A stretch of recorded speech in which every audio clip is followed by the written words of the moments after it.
तो चलिए शुभ समाचारों की शुरुआत यहां पर करते हैं शिखा, लेकिन उससे पहले नजर उन 6 खबरों पर डाल लेते हैं जिन पर आज देश की नजरें रहने वाली हैं। आज सुबह 11:30 बजे बिहार सरकार का कैबिनेट विस्तार होना है और आज 29 विधायक मंत्री पद की शपथ लेंगे।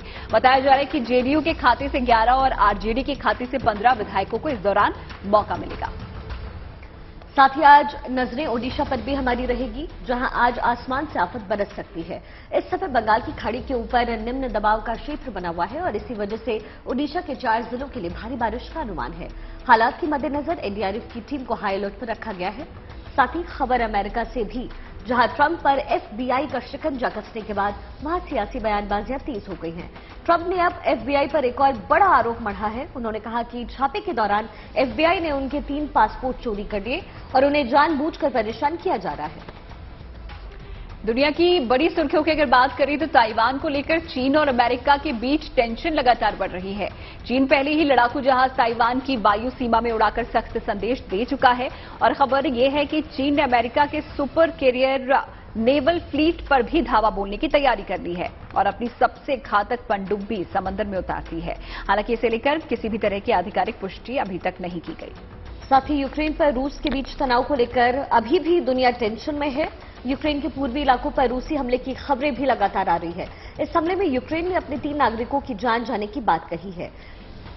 बड़ी खबर केनिया से भी है, जहां पर जोरदार हंगामे के बाद आखिरकार विलियम रूटो नए राष्ट्रपति बन गए हैं। केनिया के इतिहास में राष्ट्रपति पद के लिए बेहद कड़े मुकाबले में रूटो ने बाजी मारी है।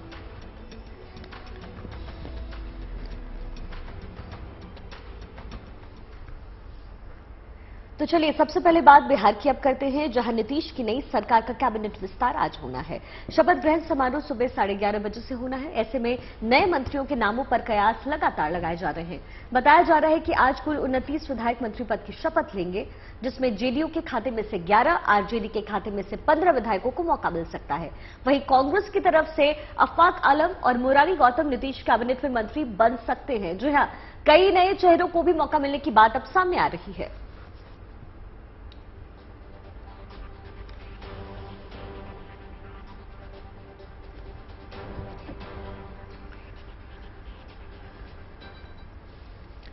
तो चलिए अब आपको बताते हैं कि नीतीश कुमार की इस नई टीम में कौन कौन से संभावित चेहरे हैं जो कि नजर आ सकते हैं। अगर बात आरजेडी की करें तो आरजेडी से तेज प्रताप यादव को लेकर कहा जा रहा है कि नीतीश की नई टीम में इन्हें मौका मिल सकता है।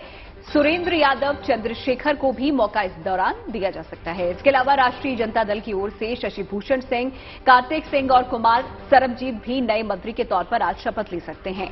भूदेव चौधरी, अख्तरुल इस्लाम शाहीन और शाहनवाज भी आरजेडी के कोटे से मंत्री बनाए जा सकते हैं। इसके अलावा आरजेडी से ही समीर महासेठ, अनीता देवी, आलोक मेहता भी यहां पर मंत्री बनाए जा सकते हैं। इनको भी बिहार कैबिनेट में जगह मिल सकती है। नीतीश की नई टीम में आरजेडी कोटे से राहुल तिवारी, सुधाकर सिंह और अनिल साहनी को भी मौका मिल सकता है। तो ये तमाम वो संभावित चेहरे हैं जो कि आरजेडी के खेमे में शामिल हो सकते हैं। कहा यह जा रहा है कि आज मंत्री पद की शपथ इनको दिलाई जा सकती है और बिहार की कैबिनेट में ये तमाम वो नाम है जो इस वक्त आप देख रहे हैं शामिल होने वाले हैं। जेडीयू खेमे की अगर अब बात की जाए तो जिन संभावित मंत्रियों के नाम सामने आ रहे हैं जो कि इस दौड़ में हैं, उनमें विजेंद्र यादव हैं, विजय चौहान हैं, श्रवण कुमार हैं। ये वो नाम है जो कि मंत्री बन सकते हैं आज। और इसके अलावा अशोक चौधरी, मदन साहनी, दामोदर राउत भी नीतीश की नई कैबिनेट में जगह बना सकते हैं। और इसके अलावा जेडीयू कोटे से जामा खान, सुमित कुमार सिंह और लेसी सिंह के भी मंत्री बनाए जाने की अटकलें इस बीच सामने आ रही हैं। तो ये तमाम वो नाम हैं जो कि आरजेडी और जेडीयू के जो कोटे से आ सकते हैं, मंत्री पद जिन्हें मिल सकता है। इन दोनों ही पार्टियों में कैबिनेट में ये नाम वो हैं जो शामिल हो सकते हैं। अब आते हैं कांग्रेस पर। तो कांग्रेस खेमे की अगर बात की जाए तो कांग्रेस खेमे से शकील अहमद, राजेश कुमार को मौका मिल सकता है, जबकि जीतन राम मांझी की पार्टी हम संतोष मांझी को मंत्री बनाया जा सकता है। तो ये जो सरकार आज बनने वाली है कैबिनेट में, जिनको मौका मिलने वाला है, आरजेडी, जेडीयू और कांग्रेस के तमाम नाम हैं जो संभावित नाम हैं जो इस लिस्ट में शामिल हो सकते हैं, जिनको मंत्री बनाया जा सकता है। संतोष मांझी हम खेमे से मंत्री बनाए जा सकते हैं, संभावित नामों में से एक है। तो देखिए, आज बिहार सरकार के कैबिनेट का विस्तार होने वाला है और पल पल की नजरें हमारी लगातार इस खबर पर बनी हुई है। चलिए अब आगे बढ़े, बात करें मानसून की। देखिए, मानसून के सेकेंड राउंड के दौर में ऐसे कई प्रदेशों में बारिश हो रही है, जैसे कि पहाड़ी राज्यों से लेकर के दक्षिण के राज्यों तक बारिश के कारण नदियां उफान पर है। देश के अलग अलग 6 जगहों की तस्वीरें अब आपके सामने। जम्मू कश्मीर के कठुआ, मध्य प्रदेश के उमरिया, भोपाल, वहीं ओडिशा के जगत सिंहपुर, कालाहांडी में भारी बारिश के बाद अब बाढ़ जैसे हालात पैदा हो गए। वहीं छत्तीसगढ़ के बस्तर में भी बारिश के बाद बाढ़ आ गई है। बात करें मध्य प्रदेश की, तो वहां छतरपुर से लेकर के राजगढ़ तक बारिश ने तबाही मचाई है।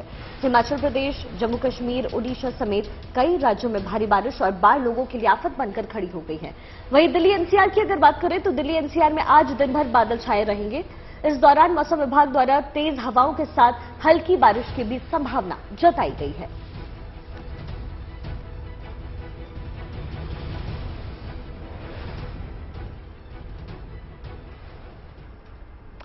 तो देश के कई राज्य हैं जो कि इस वक्त मानसून की मार झेल रहे हैं। बाढ़ और बारिश का कहर इन राज्यों में बरपा हुआ है। कई दिनों से एक्टिव मानसून की स्थिति यहां पर बनी हुई है। मध्य प्रदेश की बात करें, महाराष्ट्र, हरियाणा, दिल्ली समेत कई राज्यों में इस वक्त बारिश हो रही है और मौसम विभाग ने एक बार फिर से देश के कुछ राज्यों में बारिश का अलर्ट जारी कर दिया है। ग्राफिक्स के जरिए यहां पर आपको बताते हैं कौन कौन से वो राज्य हैं जो कि मौसम विभाग की तरफ से अलर्ट पर रखे गए हैं। मध्य प्रदेश, राजस्थान, गुजरात और उत्तरी महाराष्ट्र के इलाकों में अगले 2 दिनों तक मानसून सक्रिय रहेगा। इसके अलावा 2 दिन बाद यानी कि 18 अगस्त के बाद बरसात कम होगी। शिखा, बिल्कुल। और देखिए, ओडिशा के कालाहांडी, कंधमाल, कोरापुट, नवरंगपुर और संबलपुर में बारिश का अलर्ट जारी किया गया। वहीं पश्चिमी मध्य प्रदेश यानी विदर्भ, कोंकण और गोवा में गरज के साथ बारिश आज हो सकती है। वहीं छत्तीसगढ़ और पूर्वी मध्य प्रदेश की बात करें तो यहां पर भी बारिश का अलर्ट मौसम विभाग ने जारी किया है। सौराष्ट्र और कच्छ में भी बारिश की संभावना जताई गई है। बिल्कुल। और देखिए, गुजरात के कुछ हिस्सों में भी बारिश का अलर्ट है। मौसम विभाग ने साफ बताया है कि इन क्षेत्रों में, इन राज्यों में भारी बारिश हो सकती है और कई जगह पर ऑरेंज अलर्ट भी जारी किया गया है।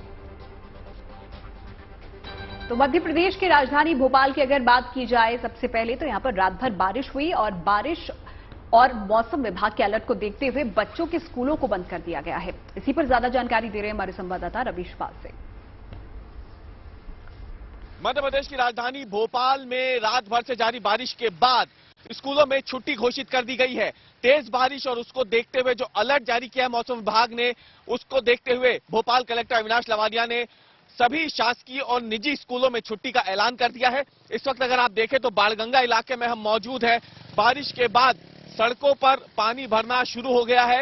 हालांकि अभी बारिश थोड़ी हल्की हुई है, लेकिन रात भर से ये बारिश जारी है, जिसके चलते अगर आप देखें तो पानी भरना कुछ जगहों पर भोपाल में शुरू भी हो गया है और उसकी तस्वीरें आप ये कैमरे पर देख सकते हैं। सिर्फ भोपाल ही नहीं बल्कि भोपाल से सटे रायसेन, होशंगाबाद, विदिशा, सीहोर, इन तमाम जिलों के लिए मौसम विभाग ने भारी से अति भारी बारिश का अलर्ट भी जारी किया है और इसको देखते हुए जो प्रशासन है उससे सतर्क रहने के आदेश दिए गए हैं। खासतौर से जिस तरीके से नर्मदा नदी में जलस्तर तेजी से बढ़ रहा है, उसके कारण निचली बस्तियों में बाढ़ का खतरा उत्पन्न हो सकता है। इसलिए प्रशासन को एहतियातन कदम उठाने के निर्देश सरकार की तरफ से जारी कर दिए गए हैं। लेकिन मौसम विभाग ने साफ कर दिया है कि बारिश का ये जो सिस्टम इस वक्त मध्य प्रदेश में बना हुआ है, फिलहाल अगले 48 घंटे तक उसके कम होने के आसार नहीं है। कैमरामैन एजाज के साथ रवीश पाल सिंह, भोपाल। देखिए, एमपी के 4 जिले में कारम बांध का संकट तो अब टल गया है। बांध को लेकर के गांवों पर जो खतरा था वो फिलहाल खत्म हो गया है। अब इस काम में दिन रात लगे लोगों को सरकार ने स्वतंत्रता दिवस के मौके पर सम्मानित भी किया। लेकिन इस मुहिम को फ्रंट पर रहकर जिन्होंने लड़ा वो थे 2 ड्राइवर्स, जी हां, जिन्हें सरकार ने नगद इनाम देकर सम्मानित किया है।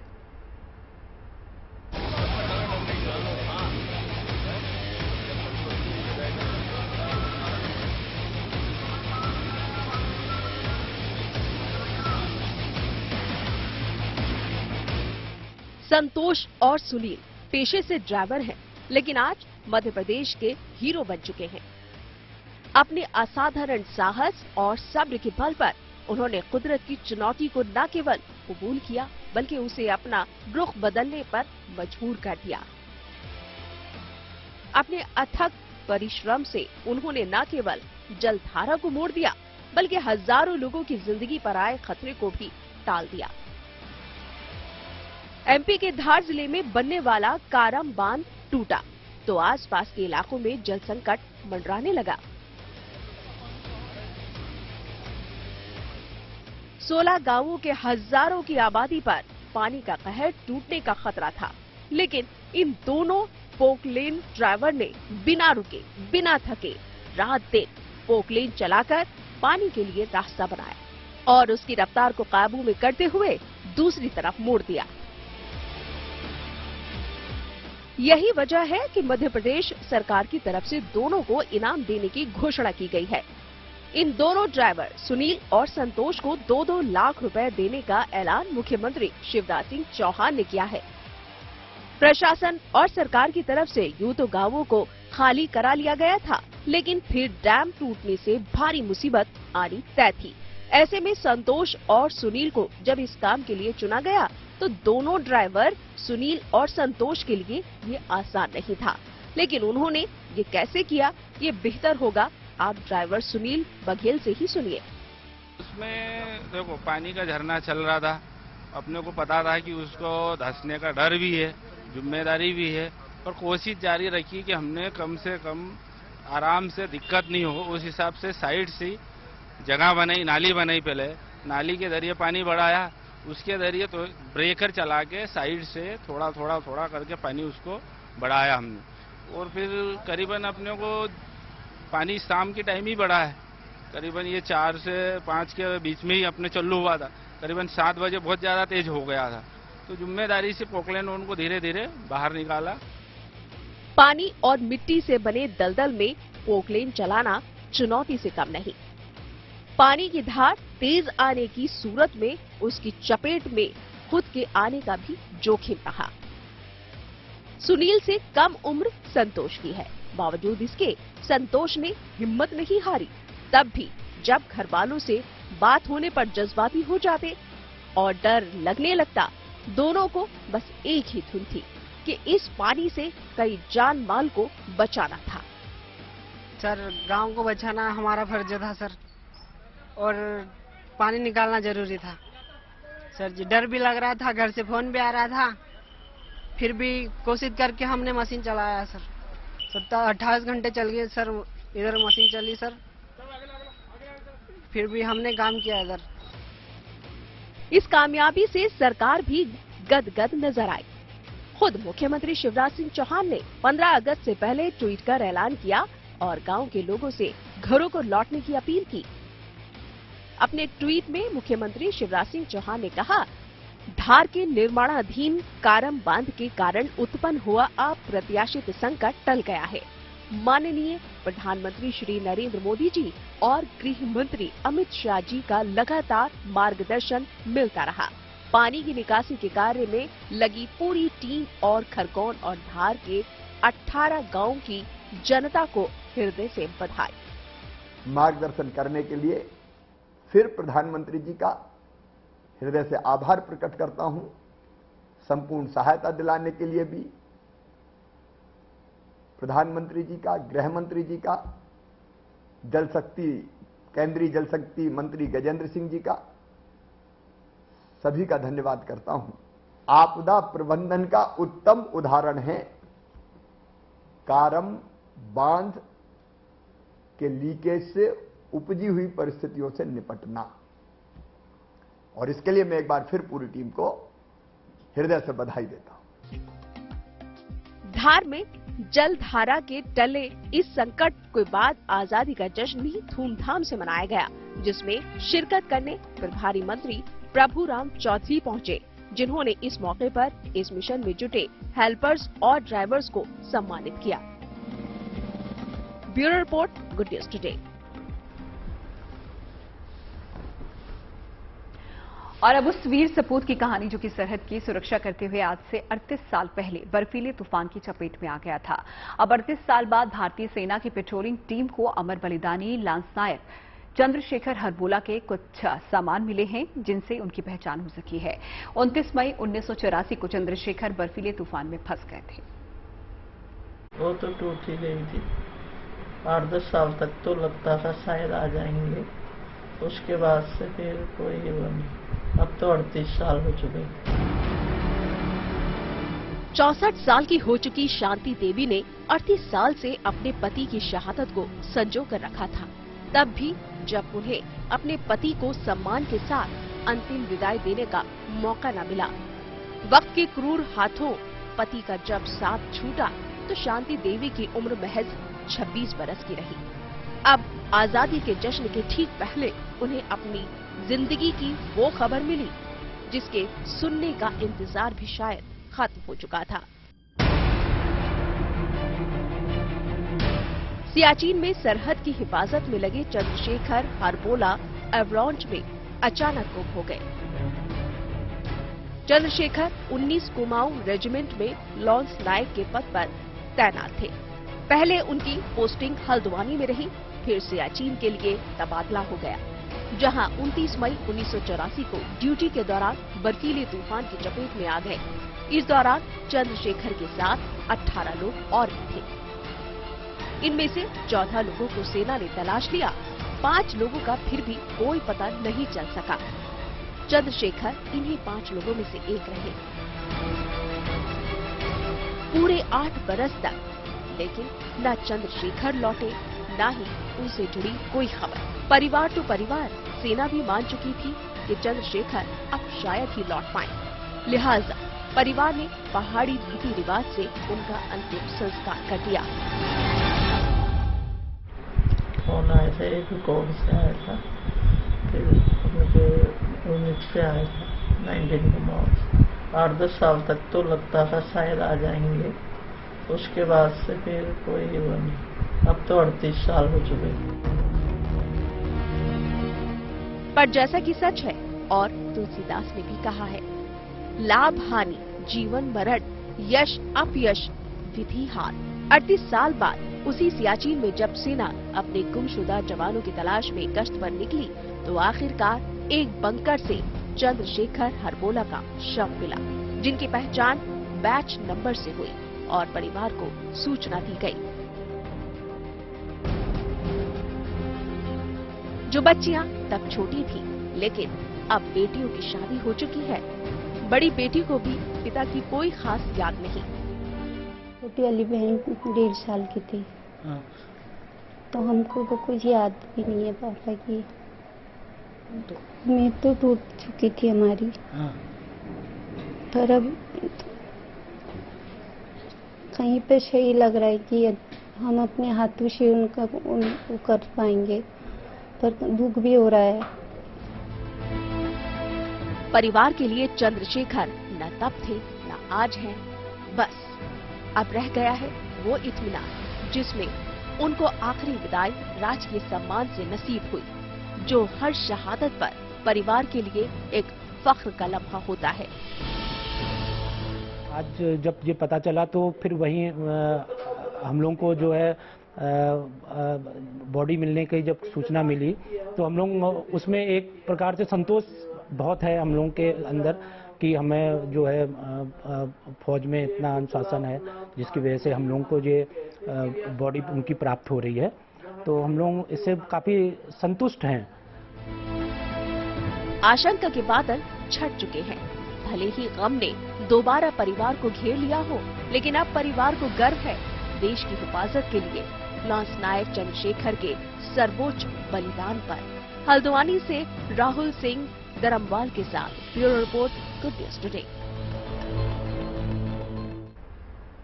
तो कल देश के अलग अलग हिस्सों में आजादी का 75वां वर्षगांठ मनाया गया। आसनसोल में 75वें आजादी की वर्षगांठ को सेलिब्रेट करने के साथ साथ पूर्व सीडीएस जनरल बिपिन रावत को भी याद किया गया। यहां जनरल बिपिन रावत के वैक्स स्टैचू का अनावरण किया गया। देखिए हमारी खास रिपोर्ट।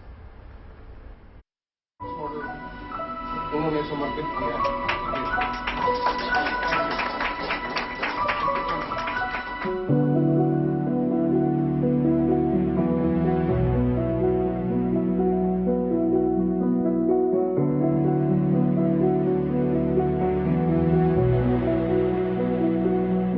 देश भर में आजादी का जश्न बड़े ही उत्साह से मनाया गया। भारत के हर राज्य से आई तिरंगा उत्सव की तस्वीरें मन को उत्साहित कर देने वाली रहीं। आसनसोल में इस अवसर पर दिवंगत सीडीएस जनरल बिपिन रावत के मोम के पुतले का अनावरण किया गया और भारतीय सेना की तरफ से पूर्व सेना प्रमुख जनरल बिपिन रावत को भावभीनी श्रद्धांजलि दी गई। आसनसोल में 10वीं बटालियन के कर्नल अमित गणेश ने दिवंगत सेना प्रमुख जनरल बिपिन रावत की मोम की मूर्ति का अनावरण किया। एक पल को मोम का ये मुजस्समा आपको हैरान कर देगा। ये फनकारी इतनी कमाल की है। अब आइए आपको मिलवाते हैं उस कलाकार से जिन्होंने इस स्टैच्यू को बनाया। ये है सुशांत रॉय। सुशांत देश और विदेश के नामी गिरामी लोगों के मोम के मूर्तियां बनाते हैं। सुशांत की चाहत थी कि वो आजादी के 75वें साल के मौके पर जनरल बिपिन रावत की मोम का पुतला बनाए। आसनसोल में सुशांत रॉय का वैक्स म्यूजियम है और इसी म्यूजियम में दिवंगत सेना प्रमुख जनरल बिपिन रावत की मोम की मूर्ति का अनावरण किया गया है। আমি তো ওয়াক্স মিউজিয়ামে অনেক জায়গা মূর্তি বানাই, দেশে বিদেশেও আমি কিছু কাজ করে এসেছি, কোনো জায়গা সেনাপ্রধানের মূর্তি নেই। তো আমার আসানসোল মিউজিয়াম এটা করেছি, সেখানে সেনাপ্রধানের মূর্তি রাখবো 75 বছর মানে পূর্তি উপলক্ষে। সেই হিসাবে আমি বিপিন রাওয়াতের মূর্তি চয়েস করেছিলাম এবং উনি কিছুদিন আগে 6 মাস আগে উনি প্লেন অ্যাক্সিডেন্টে মারা যান। আমি চিন্তা ভাবনা করেছি ওনার মূর্তি একমাত্র এখন উপযুক্ত সময়। सुशांत रॉय बताते हैं कि इस मोम की मूर्ति को तैयार करने में उन्हें 2 महीने का समय लगा और इस मूर्ति को पहनाने के लिए खास तौर पर दिल्ली के आर्मी कैंप से आर्मी की वर्दी मंगवाई गई। आसनसोल के वैक्स म्यूजियम में लगाई गई बिपिन रावत की मूर्ति को देखने के लिए दूर दूर से लोग आ रहे हैं। इस मूर्ति के जरिए सेना के नायक रहे बिपिन रावत को श्रद्धांजलि दी जा रही है और भारत की कद को बढ़ाया जा रहा है। आसनसोल से अनिल गिरी के साथ bureau report, good news today. उधर मध्य प्रदेश के इंदौर में 150 लोगों की टीम ने 6 लाख से भी ज्यादा बोतल के ढक्कनों का इस्तेमाल करके प्रधानमंत्री मोदी का 6000 स्क्वायर फीट का पोर्ट्रेट तैयार किया है और भारतीय कलाकारों के इस आर्ट वर्क को वर्ल्ड रिकॉर्ड में भी शामिल किया गया है। देखिए रिपोर्ट।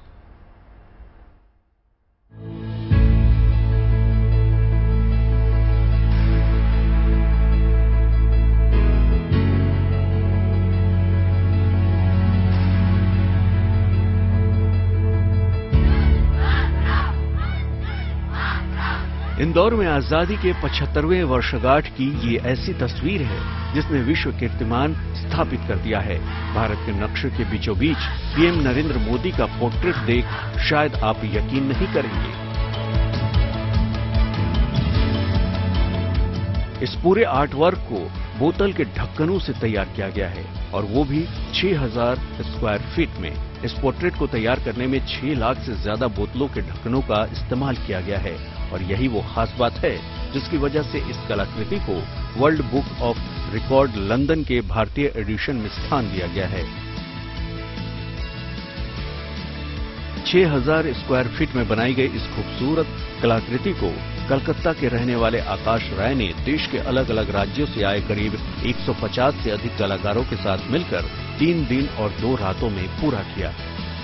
बॉटल की कैप से एक एब्स्ट्रैक्ट और पॉप आर्ट को मिक्स करके एक वर्ल्ड की बिगेस्ट 6000 स्क्वायर फीट पे एक पोर्ट्रेट रेडी किया है, जिसमें कि हमारे प्राइम मिनिस्टर श्री नरेंद्र मोदी जी हैं और हमारे जो देश का नक्शा होता है उसके अंदर एक अपना तिरंगे का झलक है। देखा जाए तो ऐसे ऑफिशियली अनाउंस के लिए 6 लाख है और बकायदा देखा जाए तो 8 से 9 लाख के आसपास कुछ बॉटल कैप्स लग गए। टीम मेंबर 150 आर्टिस्ट थे टोटल, ऑल ओवर इंडिया से आए थे आर्टिस्ट, अपने गुजरात, तेलंगाना, बैंगलोर, कर्नाटका, दिल्ली, तो इन सारी जगहों से भी आर्टिस्ट आए। इस आर्ट वर्क को तैयार करना आसान नहीं था। मुश्किल भरे इस काम को करने के लिए आर्ट स्टूडियो ग्रुप ने 1 महीने पहले ही तैयारियां शुरू कर दी थी। आसपास के इलाकों से बोतलों के 6 लाख से ज्यादा ढक्कनों को इकट्ठा किया गया, फिर उनको अलग अलग रंगों में रंगा गया और फिर 150 लोगों की मेहनत ऐसी रंग लाई कि अपने आप में ही विश्व रिकॉर्ड बन गया। इंदौर में आजादी के अमृत महोत्सव को सेलिब्रेट करने का अंदाज बेहद अनूठा रहा। इस आर्ट वर्क को परिवर्तन का नाम दिया गया। Bureau report, good news today. साथ ही स्वतंत्रता दिवस के मौके पर जम्मू कश्मीर में शानदार जश्न मनाया गया। यहाँ डल झील में बोट पर रंगारंग कार्यक्रम हुए। जश्न के मौके पर यहाँ बोट्स और आसपास की इमारतों को भी तिरंगे की रोशनी से नहलाया गया। देखिए हमारी खास रिपोर्ट।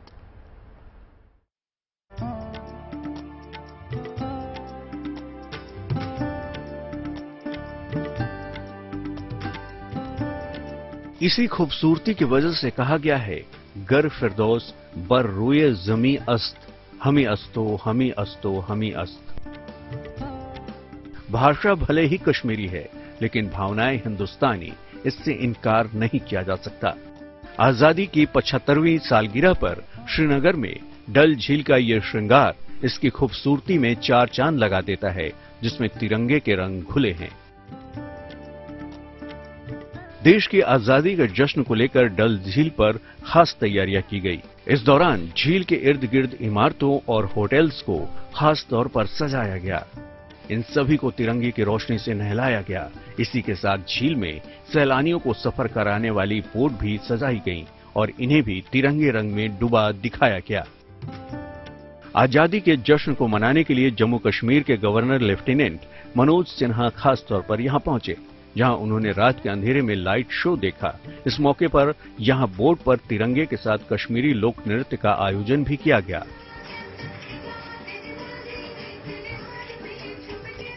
बेहद दिलचस्प तरीके से चलती हुई बोट पर यह डांस परफॉर्मेंस यहां की युवतियों ने किया।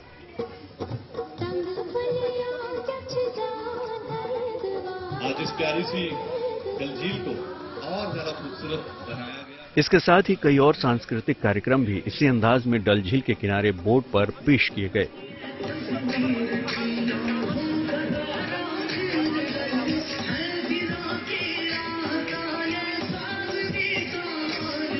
2 वर्षों में मंसूबाबंद तरीके से और एक एक्शन प्लान के तहत कई एक काम। इसी के साथ कश्मीर में दहशतगर्दी और उससे उभरते माहौल को लेकर एक डॉक्यूमेंट्री भी दिखाई गई, जिसमें आतंक के निशाने पर कैसे डल झील और घाटी के इलाके रहे हैं, इसका जिक्र भी नजर आया।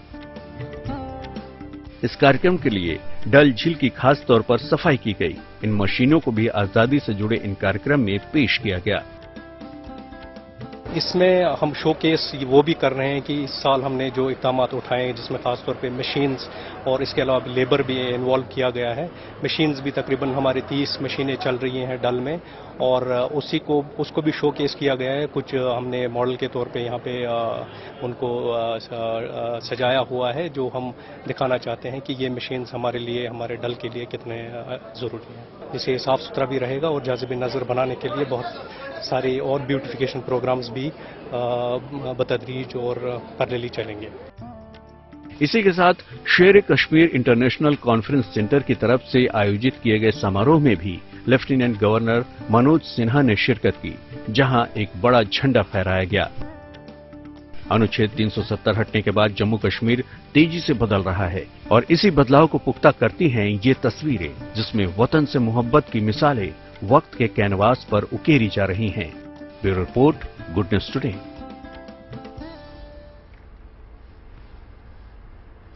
दरअसल कल देश भर में आजादी के 75 साल पूरा होने पर जश्न मनाया गया। पूरा देश इस मौके पर तिरंगे और देशभक्ति से सराबोर नजर आया।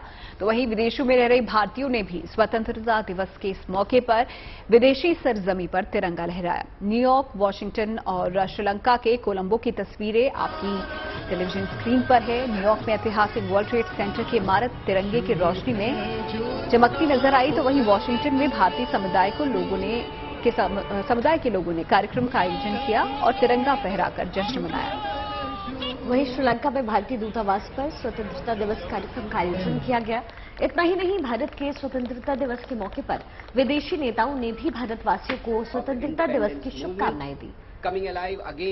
इन नेताओं में अमेरिका के राष्ट्रपति जो बाइडेन, फ्रांस के राष्ट्रपति इमैनुअल मैक्रों और रूसी राष्ट्रपति व्लादिमीर पुतिन शामिल रहे। इसके साथ ही नेपाल के प्रधानमंत्री शेर बहादुर देउवा ने भी भारत को बधाई दी।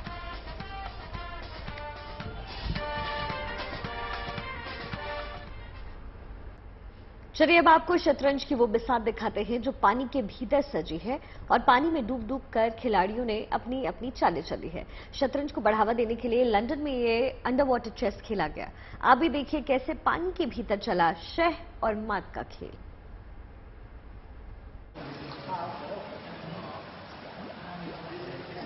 शतरंज की ये बिसात बिछी है पानी के अंदर। ये डाइव चेस है, ये सामान्य शतरंज का खेल ही है, बस इसे पानी के अंदर खेला जाता है और इसमें गोटियां मैग्नेटिक होती हैं। लंदन में हो रही इस डाइव चेस चैंपियनशिप के लिए खिलाड़ी स्विम सूट में होते हैं और वो गॉगल्स लगाए होते हैं। डाइव चेस के इस खेल में सबसे महत्वपूर्ण है सांस को रोकना। यहां सामान्य चेस में इस्तेमाल होने वाली चेस क्लॉक्स का स्थान सांसें ही लेती हैं। पानी के अंदर जितनी देर आप सांस रोक पाएंगे, आप खेल पाएंगे।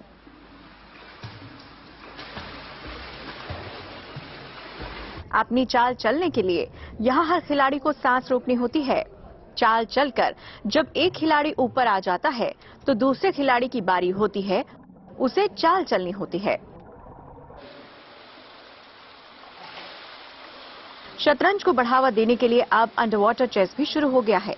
जाहिर है इस डाइव चेस के जरिए रोमांच का एक और आयाम दुनिया देख रही है। Bureau report, good news today.